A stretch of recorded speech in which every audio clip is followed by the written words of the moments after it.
오늘은 수열의 수렴과 발산에 대해서 알아보기로 해요. 자, 오늘은 수렴한다는 게 어떤 의미인지, 발산한다는 것은 어떤 의미인지 정확하게 그 의미를 이해하고 수열이 주어졌을 때 그 수열이 수렴하는지 발산하는지 여부를 판별할 수 있게 되는 게 학습 목표가 되겠습니다. 자, 우리 교재 1페이지의 생각 열기를 한번 보죠. 자, 거기 보니까 길이가 1인 종이 테이프가 있는데 첫 번째 시행에서 반을 잘라내고 두 번째 시행에서 또 남은 테이프의 절반을 잘라내고 이렇게 계속해서 반씩 잘라내는 시행을 할 때 한없이 반복할 때 남는 종이 테이프의 길이는 어떻게 변할지 한번 추측해 봅시다. 어떻게 될 것 같아요? 자, 처음에는 길이가 1이었죠. 첫 번째는 길이가 1이었어요. 그런데 그것을 반을 잘라냈더니 길이가 그쵸 2분의 1이 남았겠죠. 근데 또 잘라내니까 그 다음은 4분의 1이 남았겠죠. 또 잘라내면 8분의 1이 되었겠죠. 또 잘라내면 16분의 1이 남고요. 이렇게 끝없이 가면 결국 어떻게 될까요? 여러분 거기 그림에서 보는 것처럼 그 길이가 점점 작아져서 결국 뭐에 가까워지겠다. 그렇죠. 0에 한없이 가까워지겠구나라는 걸 알 수 있겠죠. 지금 보면 이 수열을 우리가 AN이라는 수열로 한번 생각해 볼 수 있을 것 같아요. AN이라는 수열. 그 첫째 항 1이고 그 다음에 계속 절반을 줄어드는 등비수열이네요. 그렇죠? 1, 2분의 1, 4분의 1, 8분의 1, 16분의 1 이렇게 가는데 얘는 뒤로 가면 갈수록 결국은 뭐에 가까워지겠다? 0에 가까워지겠죠? 자, 이것이 바로 수렴한다라는 개념이 되는 거겠어요. 자, 그래서 우리가 이제 수렴한다라는 게 어떤 의미인지 몇 개의 수열을 예로 들어가면서 한번 살펴보도록 할게요. 자, 첫 번째로 우리가 AN 위의 수열 AN 말고 이제 별개로 새롭게 AN이라는 수열을 한번 만들어 볼게요. 자, AN이라는 수열이 2분의 1, 3분의 2, 4분의 3, 5분의 4, 땡땡땡 이렇게 가고 있어요. 일반항이 어떻게 되겠어요? 분자는 1, 2, 3, 4, n. 분모는 그보다 1 큰 수, n 플러스 1. 이렇게 됨을 알 수 있네요.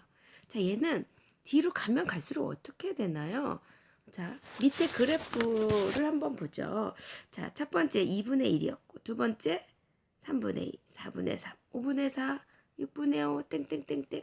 자, n이 커지면 커질수록 어떻게 되어가고 있나요?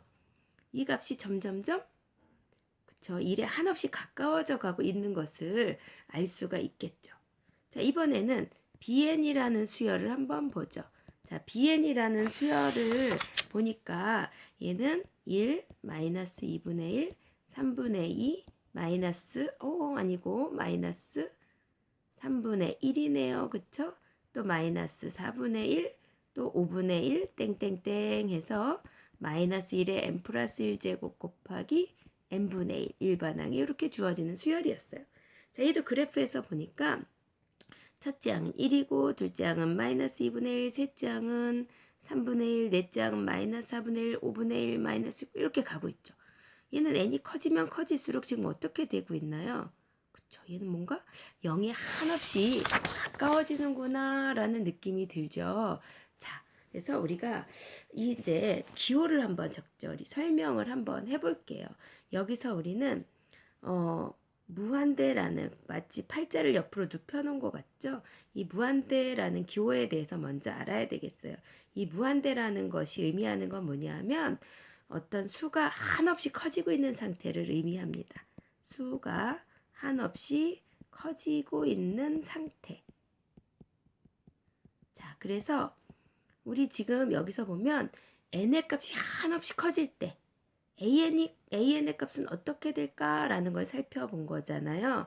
그랬더니 n의 값이 한없이 커질 때 AN의 값은 이렇게 어때요?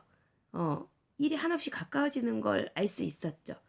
이럴 때 우리는 n이 무한히 커질 때 AN은 알파에 수렴한다라고 얘기를 합니다. 그리고 기호로 리미트의 약자 LIM을 쓰고요. n 화살표 무한대. n이 한없이 커질 때 AN은 뭐에 수렴한다? 1에 수렴한다. 이렇게 쓰는 거고요. 우리는 이 1이라는 것을 AN의 극한값이라고 얘기를 합니다. 그럼 마찬가지로 BN이라는 수열도 보니까 리미트 n이 무한대로 갈 때 BN은 얼마? 그렇죠. 얘는 왔다 갔다 하면서 계속 0에 한없이 가까워진다 라는 걸 알 수 있죠. 자, 그래서 n이 한없이 커짐에 따라 bn의 값이 0에 한없이 가까워질 때 우리는 수열 bn은 0에 수렴한다 라고 얘기를 하고, 이때 이 0을 수열 bn의 극한값이다 라고 얘기를 하는 겁니다. 자, 그런데 또 어떤 경우도 있을 수 있냐 하면 예를 들어서 이번에는 CN이라는 수열을 만들었는데, 이 CN이라는 수열은 33333 끝없이 3으로만 이루어지는 상수로만 이루어진 수열이에요. 그러니까 얘도 n이 무한히 커질 때 CN의 값도 어때요? 늘 얘는 3이겠죠? 이럴 때도 우리는 n이 무한대로 갈 때 CN은 3에 수렴한다 라고 얘기를 합니다. 그래서 CN의 극한값은 3이다 라고 얘기를 할 수 있는 거고요. 자, 그러면 여러분 수렴한다 라는 것의 의미가 어떤 건지 다 아시겠죠? 자, 수열, 무한수열 AN이 알파에 수렴한다 라는 것은 바로 n의 값이 무한히 커짐에 따라 AN의 값은 알파라는 값에 한없이 가까워질 때 우리는 무한수열 AN은 알파에 수렴한다 라고 얘기를 하고, 이렇게 기호로 리미트 n이 무한대로 갈 때 AN은 알파라고 써주게 되는 거예요. 어때요? 여러분 수열이 수렴한다 라는 것이 어떤 의미인지 알겠죠?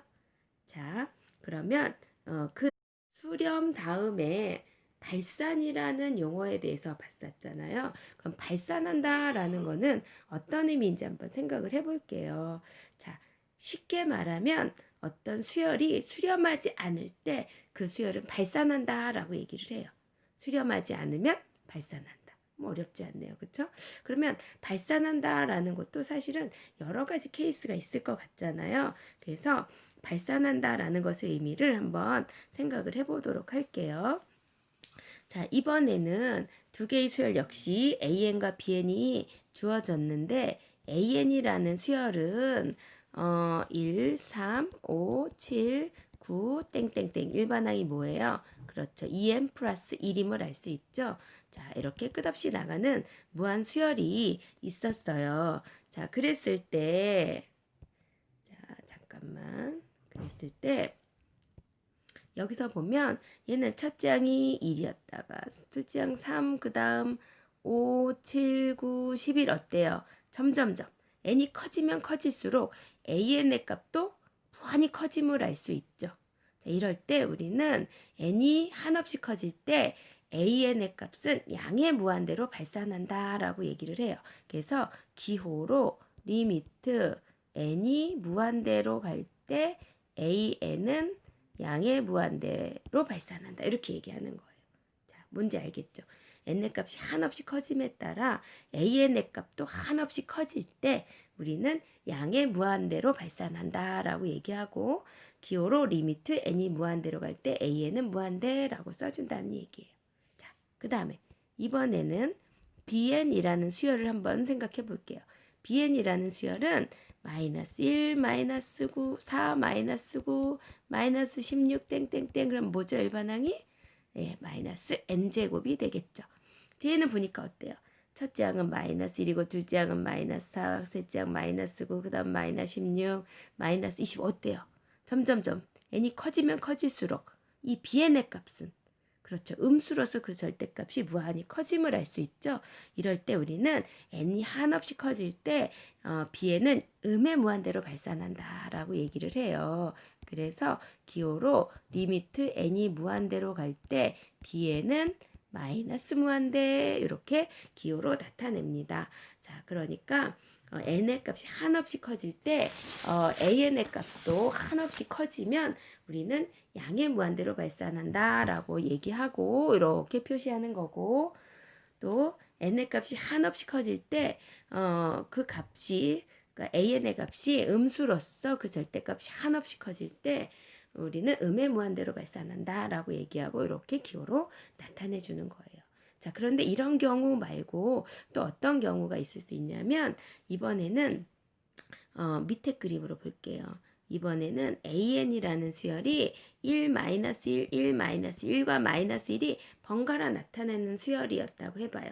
얘를 보면 1, 마이너스 1, 마이너스 왔다 갔다 하죠. 이번에는 BN이라는 수열을 한번 또 만들어 보는데 마이너스 1, 2, 3, 마이너스 4, 땡땡땡 어때요? 얘는 잘못됐다. 마이너스 1, 2, 마이너스 3, 플러스 4, 마이너스 이렇게 가겠죠. 마이너스 1 플러스 2 마이너스 3 플러스 4 마이너스 5 플러스 어때요? 얘도 왔다 갔다 하는 데는 점점점 퍼지죠. A에는 두 개의 값만 왔다 갔다 하고 있었고 B에는 왔다 갔다 하면서 폭도 넓어지고 있죠. 자, 이렇게 수렴하는 것도 아닌데 또 양의 무한대로 발산하는 것도 아니고 음의 무한대로 발산하는 것도 않는 이런 경우를 우리는 바로 진동한다라고 얘기합니다. 자, 어떤 건지 알겠죠? 수렴하지도 않고 양의 무한대로 발산하지도 않고 음의 무한대로 발산하지도 않는 그야말로 불규칙한 수열이라고도 볼 수 있겠네요. 이런 경우를 진동한다라고 얘기하는 거예요. 자, 그래서 우리가 지금까지 수열의 수렴과 발산에 대해서 공부를 해봤어요. 자, 그래서 정리를 한번 해볼까요? 자, 수열의 수렴과 발산. 자, 첫 번째로 수렴하는 것에 대해서 배웠죠. 자, 수렴하는 것 이렇게 써줬는데 이건 뭐죠? 자, n의 값이 무한히 커짐에 따라 an의 값이 알파라는 하나의 값에 한없이 가까워질 때 우리는 수렴한다 라고 얘기를 했어요. 자, 그 다음에 또 n의 값이 한없이 커짐에 따라 an의 값이 한없이 커질 때 우리는 양의 무한대로 발산한다 라고 얘기했고요. 또 n의 값이 한없이 커짐에 따라 an의 값이 음수로서 그 절대값이 한없이 커질 때 우리는 음의 무한대로 발산한다 라고 얘기했죠. 자, 그런데 수렴도 아니고 발산도 아닌 몇 개의 값이 하여튼 여러 개의 값이 왔다 갔다 하는 것을 우리는 진동한다 라고 얘기했어요. 그래서 이것들을 모두 합쳐서 우리는 발산한다라고 얘기하는 거죠. 그러니까 수렴하지 않는 모든 것들이 발산한다라는 거예요. 자, 그런데 여기서 여러분 보면 리미트 n이 무한대로 갈 때 a는 무한대다라고 써놨다고 해서 이것이 극한값이 존재한다라는 의미는 아니라는 거 꼭 명심해야 됩니다. 앞에서도 말했지만 무한대라는 것은 어떤 수가 아니라 어떤 수가 한없이 커지고 있는 상태라고 했어요. 자, 그것도 꼭 기억하기 바랍니다. 자, 여러분 이렇게 수렴과 발산의 정의에 대해서 선생님하고 미리 한번 예습을 해보았으니까 우리 수업 시간에 다시 한번 쭉 정리해보면 머릿속에 정확하게 정립이 되겠죠? 자, 여러분 듣느라고 수고하셨습니다.